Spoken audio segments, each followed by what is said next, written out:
বাবার বাড়ি মানেই সুন্দর একটা দিন আর সুন্দর এক একটি মুহূর্ত।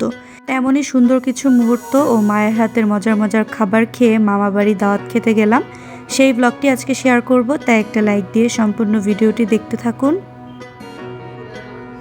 আসসালামু আলাইকুম, সবাইকে ওয়েলকাম করছি নতুন দিনে আরও একটা নতুন ব্লগ দেখার জন্য। আর আজকের ব্লগটা কিন্তু বাবার বাড়িতে মায়ের রান্নাঘর থেকে শুরু করেছি। শুরুতেই মা আমার পছন্দের খাবার, মানে আমাদের বাঙালিদের একটা পছন্দের খাবার বলতে পারেন, আর আমাদের মুন্সিগঞ্জের তো খুবই বিখ্যাত একটা খাবার এটা, বৌয়া ভাত। তো সেটারই রান্না করছিল মা। তো এখানে আলু দিয়েই কিন্তু বৌয়া ভাতটা রান্না করা হয় আমাদের অঞ্চলে। তো প্রথমে মা পেঁয়াজ রসুন একটু তেলের সাথে ভেজে নিয়েছে, এরপর আদা রসুন বাটা দিয়ে কিছুক্ষণ ভাজা ভাজা করে নিয়েছে। এরপর মা আগে থেকে ধুয়ে রাখা চাল আর আলুগুলো দিয়ে দিল।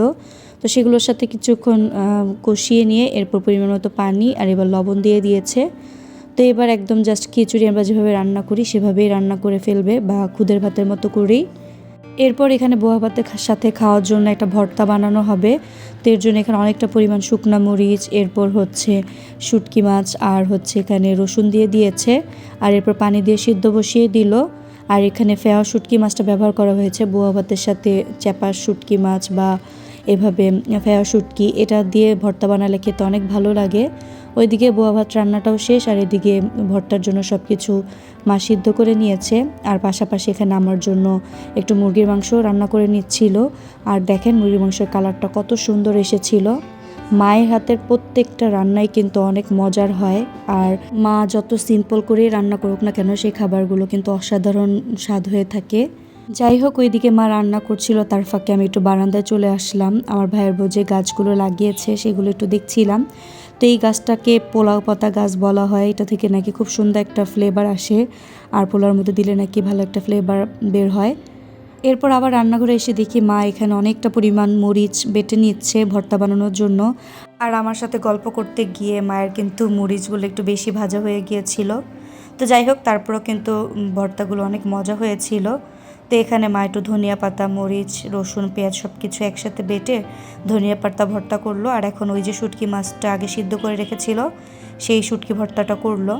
তো এই যে দেখেন ভর্তার কালারটা কি সুন্দর এসেছিল। এটার তো একটা রিল আমি আপনাদের সাথে একটা ডে শেয়ার করেছি। তো খাবারগুলো কিন্তু দেখতে অনেক বেশি লোভনীয় ছিল। আর এই যে এখানে কিন্তু আমাদের সকালের নাস্তা রেডি, বৌয়া ভাত সাথে হচ্ছে 2 রকমের ভর্তা, ডিম ভাজি। অসাধারণ স্বাদের এই খাবারটি আমার খুবই পছন্দের। আর এই ভিডিওটা তো আপনারা অলরেডি দেখে ফেলেছেন, আমি রিল দিয়েছিলাম। তো খাওয়া দাওয়া শেষ করে এরপর আমি একটু গুলশান ডিসিসি মার্কেটে চলে এসেছি। আমার কেকের বিজনেসের জন্য কিছু প্রোডাক্ট কেনা দরকার ছিল, তাই আমি ডিসিসি মার্কেটের এই কাউসার এন্টারপ্রাইজ এই দোকানটা থেকেই সবসময় প্রোডাক্ট নিয়ে থাকি, সেখানেই এসেছি। আর লোকেশনটা একটু দেখিয়ে দিলাম। বেকিং প্রোডাক্টগুলো যেখানে পাওয়া যায় সেখান থেকে ঢুকলে প্রথমেই এই দোকানটা পাবেন। আর ওনাদের কিন্তু উপরে দোতলায় বেকেন বাজার নামের একটা দোকান রয়েছে, সেখানেও অনেক প্রোডাক্ট পেয়ে যাবেন। আর তারা কিন্তু অনেক স্বল্প মূল্যেই প্রোডাক্টগুলো সেল করে থাকে আর ভালো ভালো প্রোডাক্টই দিয়ে থাকে। তো এরপর বাসায় এসে 2 ভাই বোন ফ্রেশ হয়ে এরপর মামা বাড়িতে দাওয়াত খেতে চলে এসেছি। মামুনি এখানে অনেক কিছু রান্না করেছিল। এখানে ডিম ছিল, তারপর হচ্ছে ইলিশ মাছ ভুনা ছিল, যেটা খেতে অনেক মজা হয়েছিল। এরপর পোলাও আর খুব মজাদার একটা ভর্তা বানিয়েছিল, ইলিশ মাছের লেজ ভর্তা, সেটা খেতে খুবই মজা হয়েছিল। তো দাওয়াত খেয়ে এরপর বাসায় এসে রাতের বেলা আমি 2টা কেক বানিয়েছি, আর পরদিন সকালের ভিডিওটা আপনাদের সাথে শেয়ার করছি। তো 2টা চকলেট কেক বানিয়েছিলাম বাসার জন্যই, আর কেক দুটো খেতেও অনেক মজা হয়েছিল। আর ডেকোরেশনটাও কেমন হয়েছে অবশ্যই জানাবেন। যাই হোক, খুব অল্প সময়ের জন্য এবার বাবার বাড়িতে এসেছিলাম, তবে প্রত্যেকটা মুহূর্তই কিন্তু অনেক বেশি আনন্দের ছিল। আসলে বাবার বাড়ি মানেই সুন্দর একটা দিন আর সুন্দর এক একটি মুহূর্ত।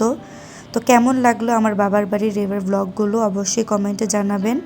আজকের ভিডিওটি এখানেই শেষ করছি, দেখা হয়ে যাবে আমার বাসার ব্লগগুলো নিয়ে। সবাই ভালো থাকবেন, আল্লাহ হাফেজ।